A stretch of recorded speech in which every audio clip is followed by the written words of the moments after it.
Kaixo, euskara naiz. Ez daukat familia ezagunik, ez da lagunik ere. Gazteen artean txartu integratzen naiz, eta depresioa jota nago. Askok, euskara hau dela pentsatzen dute.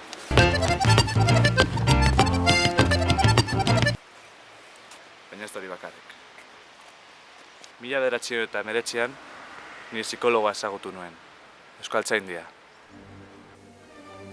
Mendan hasieratik ikusi nuen euskerak nire laguntza zuela. Arazoak zituen gainbeherarekin. ¿Qué pasa? Ni naiz el gainbehera ese. Eta euskerak no vale para nada. ¿Qué pasa? ¿Qué pasa? ¿Te pego?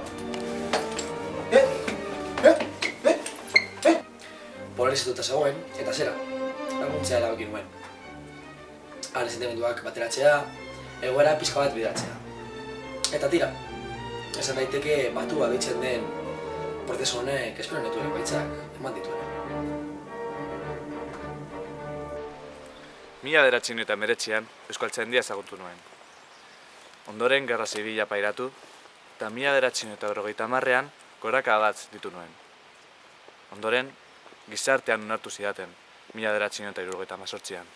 Baina ez dakit nire bizitza zelan bukatuko den, etxaia etxean baitaukat.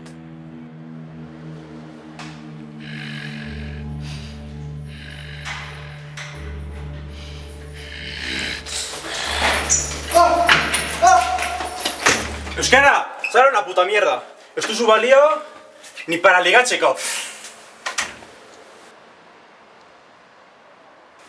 Hombre, euskara, zer, zelan?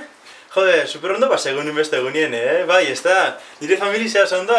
Ez que gu zuen artian zelan ondo eraten garen, Bisatzen deko estazu beti. Tori baka!